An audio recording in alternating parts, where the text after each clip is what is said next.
Hello, welcome everyone to this week's episode of the Blank Page Podcast. I am Mehdi and I have with me my co hosts Sadman Sadiq and Narjis Mustafa. Hello, guys, how was your week? Hello. Hello. Yes, Mustafa, go first. Well, this week was interesting. Interesting in a sense that last week we had multiple days off during the day, during the week. So I was like sort of busy and then sort of not busy, very productive. And at the same time, when you have multiple days off during the week, in the same week, either you take the whole week off, that pays off really well. And if you don't, then you will definitely have to work on your days off or weekends. So yeah, that was the highlight of last week. I explored a new cafe, a few places, met a few friends, went to meet my family. A lot of things going on right now. How was yours? S- Bhuvan, Sadiq, how was your week? my week was good. Two holidays. I think the best part of last week was no matter what weekend you had, either Friday, Saturday, or Saturday, Sunday, you got an extended weekend. Since both Monday and Friday and Thursday were off. Thursday. So yeah. S- And how was yours? So it was like a second wave of Eid. Like we just went through Eid, and then there was another form of Eid, and it's like an extended duration of a laid back work environment, which I'm absolutely loving. Not gonna lie, and yeah, that's about it. Spending some good time, and I have caught up on my reading list, so that's the best thing that happened in this time. So yeah, loving it. And One I am, thing, yeah, yes, Mustafa. please. Yeah, you're Yes. saying? No, you're saying? You say. It's a completely different topic. So you say Yeah, first. so is mine. So is mine. So you get to start. All right. So I was actually thinking if 3 days weekend should be a thing or not. I have personally done this for myself and it absolutely works for me, but I'm not sure. Like, if I am an employee, I would definitely love this for me, but not sure about being a boss though. I know it sometimes letting people have their time off is more productive for them and in the organization, but it's counterintuitive. That's why many people are afraid to do that, I believe. To me, I think it needs to be done for the entire system. If some people are having 3 days off and then some people are not having it, then that's a problem. mhm. So there was an experiment carried out in the UK last year. So more than 60 companies signed up for this trial, and between June and December for 6 months, uh, they went for a 4-day work week. So which means like 3 days weekends. And after December, more than 90% of the businesses that participated in this, they are still continuing with it. And 18 of them have adopted it permanently. So, yeah, there you go. There's your answer.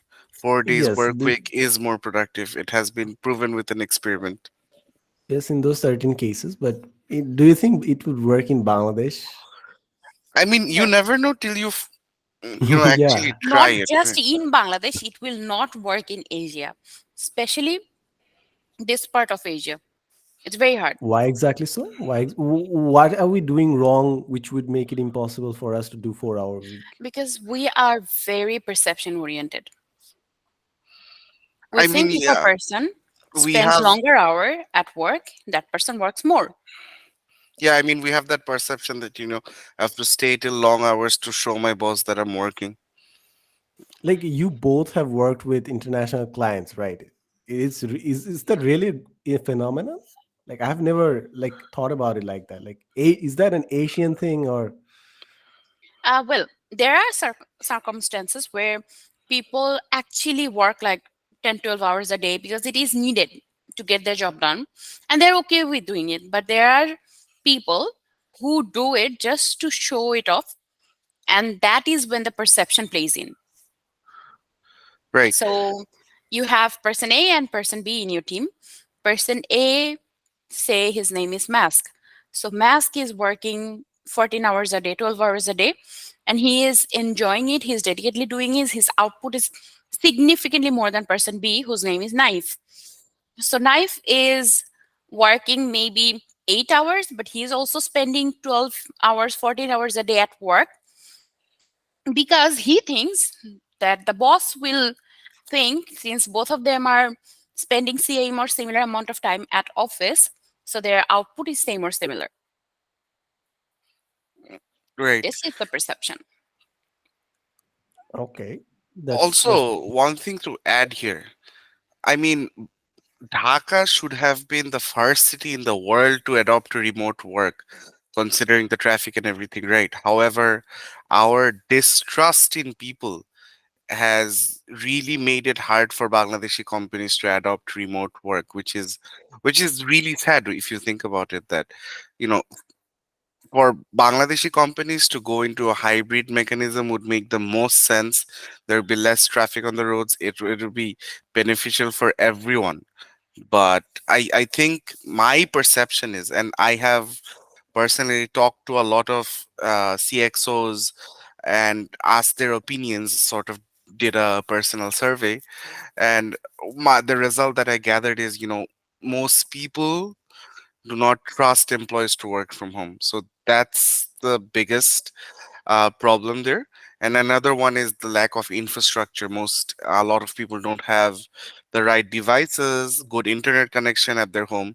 So these are the main factors why we could not adopt to remote work like the rest of the world did. My God, yeah, this is and interesting. I mean, I have been working yes. from home for 5 months now, and I think maybe it really depends from person to person, because my boss seems to be very much trusting that I am more than capable of working from home and I'm doing a good job there. On the other hand, I feel like working from home long term is not entirely, working for me personally. Why not?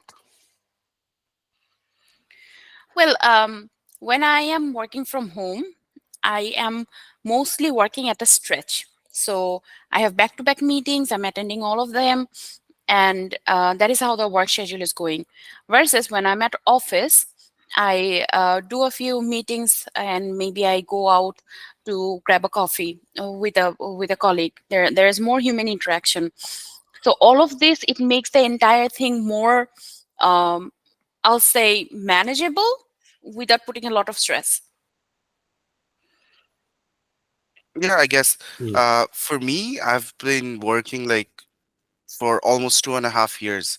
Uh, Oh, wait, more than 2.5 years, 3 years, exactly 3 years from home. And then I went back very recently back to office, different company. And I honestly, I'm not complaining because I like like Narjis said, I like the human aspect of it, getting to meet your colleagues physically instead of seeing their faces over a small Google Meet avatar. That aspect, sharing a coffee, uh, that is really nice about, going to work. However, like I said, I think, work should be hybrid. That's the best approach.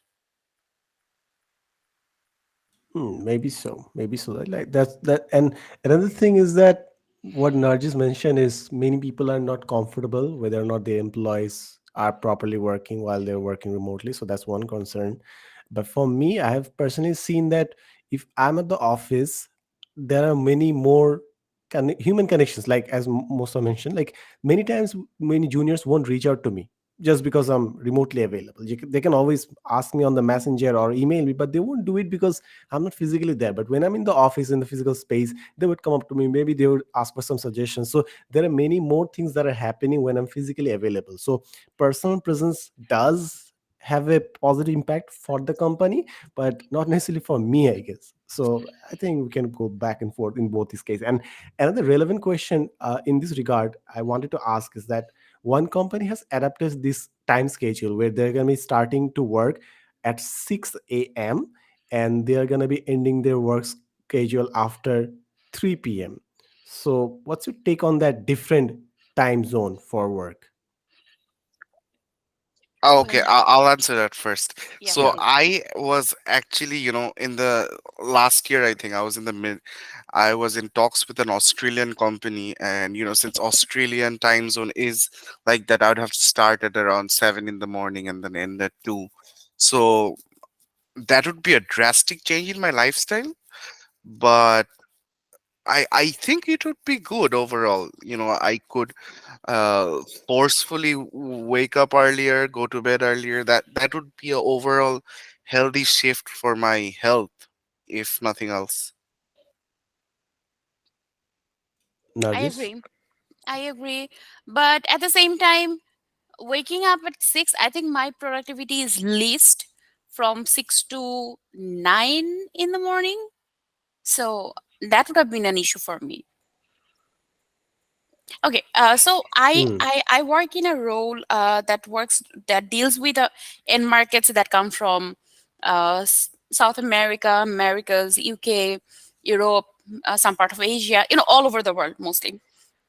So the person who was playing my role before I was in it, he used to enjoy it a lot, staying up late in the night. So he would start a bit late in the day and then end a bit late in the night. And he would work till like 2, 3 in the night, and he was completely fine with it. He was entirely a night person, and he enjoyed it a lot. Versus when I came in, initially I thought I'm a night person, and after I started doing this role, I figured I am not a night person. But at the same time, I am not a morning person either. So but I am how I am managing it. I take longer breaks during the day, and I start working more productively after evening, and I keep it till 10 or 11 in the night. I don't go up to 2 to 3 at the in the night. Maybe I will start earlier in the day. That is how I am managing, and the flexibility has been amazing. And that brings me to a point where I think the hybrid working modality might be the ultimate most productive working modality. Yeah, agreed. Absolutely. So Thank you. Hmm. when I was just doing fine, and I was capable of standing up on my own, uh, that was the time when I used to work 4 days from office, 1 day from home, and that was probably the best arrangement that I have worked in the 5 years of my career so far. What's your take, guys? Share, please. Nice. Bhuvan? Yeah, makes sense. Like I said, I'm always an advocate for remote work. I think a combination of like 2 days at the office and the rest of the 3 days at home is much better.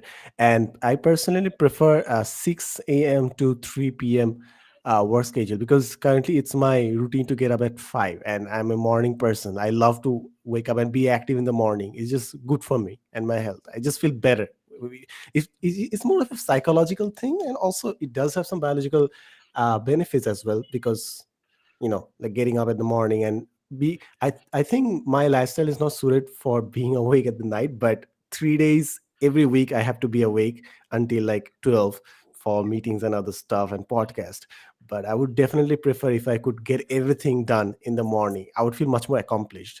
Otherwise, if I'm waking up late, I just feel like the world has passed me by, and I'm already starting with a losing beginning. Right.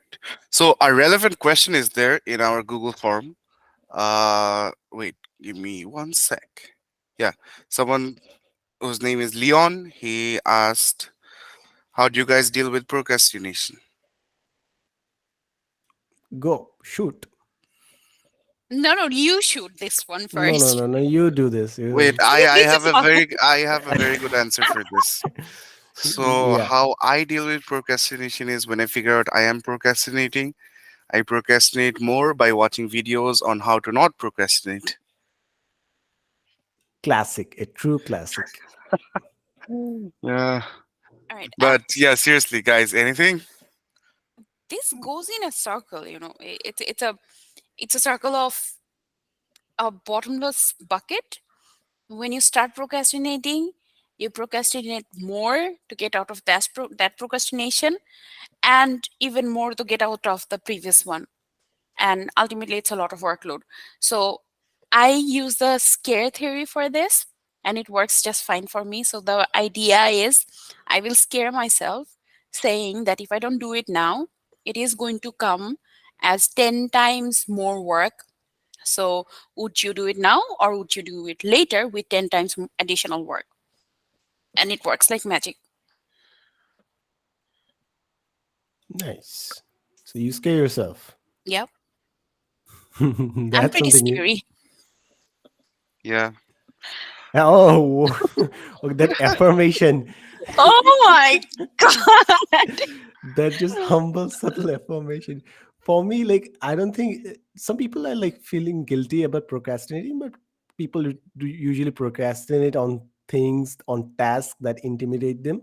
If you really think about your life, there are only one or two main tasks. The other tasks are important as well, but there are one or two main tasks that will make your day. So I try to tackle those at the first hour in the morning. For example, for today, my biggest task was to work out, and that is something that I just absolutely hate, but that's the best for my mood or mental health. So I started that at like 8 a.m. and got done with it. The rest of the day was easier because I knew that I got the hardest job done for the day. But I still procrastinated. I had to go to the bank, but I procrastinated until it was 4 p.m. Then I could tell myself, oh, the bank is closed and I can't go. So I'll do it tomorrow. So stuff like that happened. But the important thing is getting the main job done. I procrastinate by doing other things that seem productive but are not. For example, reading books. Like, if I'm procrastinating, I'm mostly reading books and I tell myself, oh, reading books is a good stuff, but it's still procrastinating. It's not relevant to the main tasks of my day. So sometimes it's So the difficult. question was, how do you not procrastinate? Sometimes I just do and I don't feel guilty about it. You're not Which going to be I running 100 agree. miles every I day. know, right? It should be normalized to procrastinate every now and then. Not always, of course. Yes, as long as you're hitting your KPIs, like it's like working remotely. As long as you're meeting your deadlines and your work criterias, you should not feel guilty about taking time off, because we always plan for activities. We never plan for our leisure or time offs or relaxation. So I think body has this natural way to find out where you should be relaxing, putting off your feet from the pedal a bit, and then work at it again. So I think don't vilify yourself for taking a break. Yeah. Agreed. Okay. The next And question. another comment that Oh, I go think ahead. was Sorry. interesting before we go to the next comment, someone told us that our English accent was forced, which I find really interesting. I was about to make a video on this right today. Like, I think I'm at that point in my life where I'm a bit confused. Which accent should I pick up? Sometimes I'm saying color, sometimes I'm color. So accent is like I'm confused. Where do I even go? Well, when uh, well, talking about this, I was actually thinking about this the other day before I got this comment is regarding fake accent. When you are calling out Bangladeshi people or non-English speaking people, saying that this person is having a fake accent, well, it is supposed to be fake because English is not their mother tongue. Yeah. I mean, Yeah, yeah. you It can't is. expect the most natural English from three people whose first language is Bangla. Three individuals who went to Bangla medium schools their entire lives. So there you I don't go. know how are they relevant, but okay. Did I ever told? And Did They I ever are. tell you the story of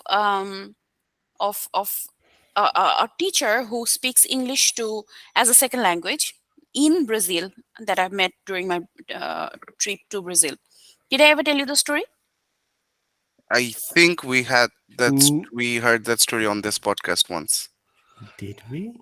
I'm Is not this wrong. a test? Is Yeah, this a this test? is a test for our most Yeah, loyal yeah, I listeners. definitely heard that story. You know, the story that goes like, yeah, we have definitely heard about it. Yeah, yeah. So, comment and let us know if you know the story. If you Yeah, don't, if you're an avid podcast listener, do let us yeah, know. Yeah, if you don't know the story, then I will definitely share in the next one. yeah, Okay. Time Do is you have precious. different? You cannot share the same story twice.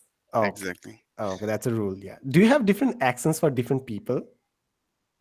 I do, yes. So there's this thing. Don't get me wrong, but when I'm talking to people from Bangladesh, I can just speak to them with the accent that I'm currently using with you, right? Versus when I am in a call or meeting with a team from Europe, I will probably be a more accented, if that's a word. I don't think That's that's the word. mostly because it is now. So that's Okay. mostly because that's mostly because I think the acceptance of whatever I'm saying will be um, more valuable to them if I have an accent. And to be honest, it works. Uh, So Mm. I will probably go on saying I've hello worked with instead people. of hello. Well, yeah, makes sense. Well, having worked with people from both Europe and North America, I think, I mean, thanks to the world being so connected now, people really don't give a damn about how you sound as and what grammatical mistakes you're making. Grammar does not matter. What's the main purpose of language is to express yourself, and as long as the other person understands what you're trying to say, uh, it really should not matter. And so I heard just today, I heard this interesting story from a colleague. So he went to Thailand and he was on a shopping spree, and he asked one of the shopkeepers, "Do you have this in black?" And the shopkeeper did not understand, and his friend he had with him, and his friend said, "Black." Black, black color shirt, black. And then the shopkeeper got it. So yeah, being right does not always serve the purpose. So it's about expression. It's about expressing yourself, right? Right. But it's a, and I think it goes beyond that. Like when I'm seeing contents on TikTok in Bangladesh, like having that bit of foreign accent actually denotes that you come from a well-off family, or at least you have went to an English medium school or something. So there are connotations. No one's gonna spell it out for you. Like just because of the accent, I think highly of you. No one's gonna mention that, but it's just there, and your impression changes about how you see people pronounce. And one thing that actually pisses me off, or like irritates me, is people who haven't been abroad but are speaking how the foreigners speak, like the native speakers speak. So it sounds so pretentious because they're focusing so much on focus and pour and color, and like What I happened? understand. Yeah, but I know where you're coming from, but unless you're a native, like there are certain connotations or annotations which you're going to be missing out, and you're teaching people the wrong things in summary. So that kind of like I find problematic in Bangladesh as well. Oh Yeah, well, I agree with you. At the same time, the person whoever commented that our English accent we're more focused on that and not anything else, blah blah blah. Get this. We get the message clear. And that is all that matters. yeah, Hmm. agreed. and Moving on. and And Yeah, also, I yeah, did Sunny. not. moving on. Oh, are you Yeah. moving on? Anyways, just to put a conclusion of this one, Yes. is I went to all Bangla medium, and I think I turned out to be just fine. Bangla medium here as well. Bangla And you medium. turned out to be just fine. We You are are not Bangla all medium. from Do Bangla not medium. talk about this, Mehdi Chaudhary. I Okay. am from national curriculum. That is Bangla medium. That is the definition of Bangla medium. Okay, we are in the same club, guys. Yeah, Like, No, exactly. he's like sort of the middle child. He is not So is English medium. Sadik. He is not Sadik Bangla. also went to English Oh, you version. were also English version. Oh my God, no, why I was are not you English. guys even I was talking? You Bangla are not medium. No, pure I blood. was never English version. I was a completely Bangla version. Always, always. Who told you I'm from English version? I just studied English in like university. Up until Same. college, I did everything in Bangla. Just like, or not like you, maybe, but hey, yeah. Okay, sure. Imposter. But about being forced language, only a child learns a language naturally. Like if you study linguistics, children learn language naturally in a different way. An adult can't. can't physically or psychologically or biologically learn language the same way a child learns a language. There is a different mechanism, because the moment you start learning a second language, your intuitions of the first language inhibits the process of learning. So the second language that you learn, which is not your mother language, is always a bit forced, a bit another process of learning language. So there are going to be differences, but some people can overcome that as well. So yeah, Great. Mehdi, up to your next topic. Yeah. So the next question was, Yes, is. yeah. So it's a long question. I'm gonna summarize this. Okay, okay, let's go. Uh, so here's the thing. Okay, this person does not want us to read their name out. So Okay. unnamed person asked us, how should we deal with adults trying to force their age-old philosophy on us? Should we answer them on their face, or would that be, he used the word Beyadopi here, or should we argue with them, or Hmm. how do you Yes, deal with interesting adults? question. I Very think we interesting all have question. our reference points how we handle it. Let's go. First, Narjis or Mehdi. Sadhna Sadiq, no, you start because you are Okay. a good boy by definition. Okay, so here's the thing. Like I have come to this conclusion that you do not win over the world with logic. You win it over emotion. So, and it of all the literature that I've read regarding debates and public notion and mass behavior, you do not change minds with logic. You change it through emotions. So whenever you find yourself in a debate, especially with a senior citizen who have way more experience than you and are most likely to be adamant to clinging on their previous experiences, I think it's a futile attempt to convince them of otherwise. So in most of the cases, I don't even try. It doesn't matter whether the person is senior citizen or a very fresh graduate as well. It doesn't matter. In most of the cases, if someone's coming at me from, like, I can totally see it from their perspective, they're considering this as a debate.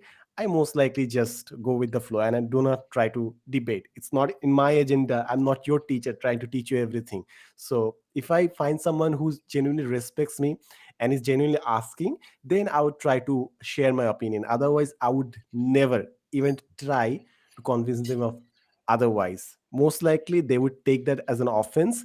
They would feel insecure and would even attack you, because they would deem you as someone who's trying to attack them, because they feel their ego being threatened. So there's no point in solving that. Rather, I would just go along. Very nicely put. I think, if I may go next, is I agree with you, Sadik. There are social scenario where I will also like to avoid the discussion altogether because it's it's a it's a waste of my time, effort, and energy. All of three are very limited. So that being said, in scenarios in a professional setting, when I know that I am right, it does not matter how senior that person is. I will logically argue. So here, a very important thing is I am a very direct person, and still people do not call me Beado. Why? It's because I how you put it really matters. Two things. One is your relationship with that person. Second thing is how you're putting it. So, say if you're speaking to a complete stranger, then probably you will have to think twice about how you're approaching that person. And I don't recommend going on confronting someone you don't know well. Now, coming to the second one, if you know that person well, if you have a good relationship with them, then determine your relationship with them first. And then, depending on that relationship, approach them. There are people who are senior to you, but they're very approachable. They, even though they are stubborn, they're very adamant to listening to whatever the other person has to say. Try to be direct with them, because a lot of times people who are rude and straightforward, they are not used to with confrontation. So when they are confronted by someone else, they usually become nervous, and um, they usually accept the fact. On the other hand, a lot of times when someone is putting an argument in front of you, they don't see the perspective of the other person. When you are putting it nicely, maybe they will try to see it. Now, do not let everyone confuse you being nice as you being naive. You're not gullible, you're not naive. You're just being nice to the person, and put it in your words very clearly that this is my logic, this is why I think it is right. But at the same time, do not put in all of your effort and energy in this. Try to make him or her understand once or twice. If that works. If it doesn't work, go other way. Okay, nicely put. Interesting. Yeah. One. Uh, I mean, I'll share my personal experience with my father. So, growing up, I had conflicts within myself where, whatever my dad was preaching, I did not always accept or agree with him. And it was a struggle for me as well. Should I confront him? Should I tell him, no, you're wrong? Or, accept whatever he's saying because, he is more knowledgeable. And then as I grew up over the last, I think, 4 or 5 years, I figured that, I got where he was coming from. And it's not like I still agree to whatever he said or his philosophy. Um, but I think my own philosophies has come a long way over the last 4 or 5 years. And what's interesting is that when now that I am older, I feel like I also have the comfort zone of sharing my philosophies with him, and he also takes them in a nice way. He is someone who takes feedback nicely, and when I tell him, this philosophy of yours I cannot agree with because of this and this, he, even if it does not change his mind, he listens to me, and um, that makes me feel valued. And also I try to give him the same feeling as well, that your philosophy, I understand why you have this philosophy. And and the nice part is he understands that his philosophy and my philosophy won't be the same. We did not have the same upbringing. We grew up in different socioeconomic scenarios. Grew up in different technological scenarios. uh Funny example. So when I was growing up, when I started using social media first, my dad was like, you should not be on Facebook so much, it's not good. And now I am the one who has to tell him, you should not be on Facebook so much, it's not good for you. So yeah, it's really funny how times change. Yeah. Dude, Facebook is such a old people social media now. But then How again, like, how in what other place do people know about the recent things? I don't know, talking to people. Mm, Hmm. YouTube. Like, how would you know that people are having a drama over Anup Jain's concert? Yeah, exactly. So funny thing, I was talking to our friend Ether, right? And Yeah. I was asking him, what's your opinion on all the hype over the Anuv Jain concert? And he's like, what concert? And so because he uninstalled Facebook from his phone a couple of weeks ago, and he's like, what concert? And I'm like, dude, I wish I was you. I wish I did not know about the concert. Yeah. Nargis, how many hours do you spend on Facebook a day? Why does it sound like a personal attack? No, just curious. I spend it over an hour every day. Oh no, I don't spend a lot of time on Facebook, but on the days when I have free time in hand, I spend pretty decent amount of time on socials, especially Pinterest. Would you call Pinterest a social media? Yeah, we can call it that. Yep. Creative social media. I spend most of my time on Pinterest, and then that will take up like 70% of my time from on screen social media time. Then, second will come as Instagram, then Snapchat. I think Facebook is on the bottom of that list. Mm, interesting. Yeah, I'm going through my screen time, and I spend way too much on Facebook than I should. For someone who does not post anything on Facebook, I spend way too much time on Facebook. That is not good. Yeah, I'm gonna uninstall right now.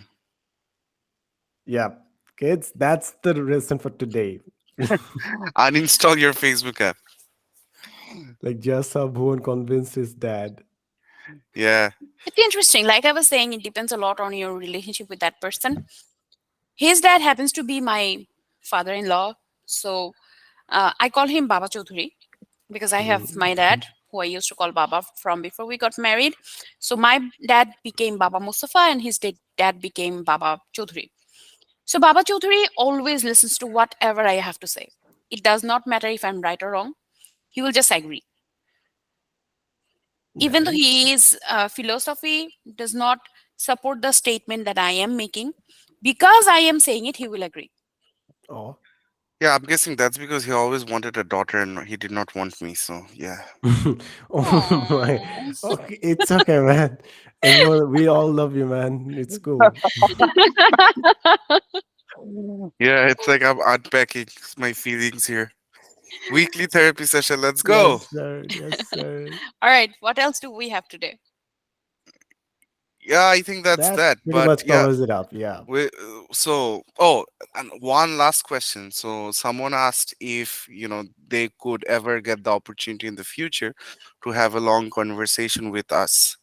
So, are we on, what do we think about bringing on Yeah, that is random always a audience possibility. members to our podcast, Yeah, that is when always we a possibility. We will yeah, when discuss we it hit among us again. 5,000 subscribers. So guys, share with your friends, and then we'll choose you at random if you want, and if every month we can do one episode with you guys, that's gonna be fun.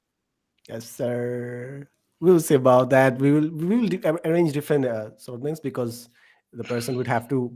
We'll have to make an avatar for that person Yeah, why because we not? all have our three avatars. It will be interesting how we figure that It out. will Yeah. definitely be interesting. Thank you Yes. So for the idea. Yep. subscribe, share And with your share. friends, Take care, guys. and as always, thanks for And watching. for That's a listening. Satman Sadik tagline, Yeah. by the way. Bye, bye, guys. All Take right, guys, care. have a great week ahead. Bye bye. Bye Take care. bye. Bye bye. Bye bye.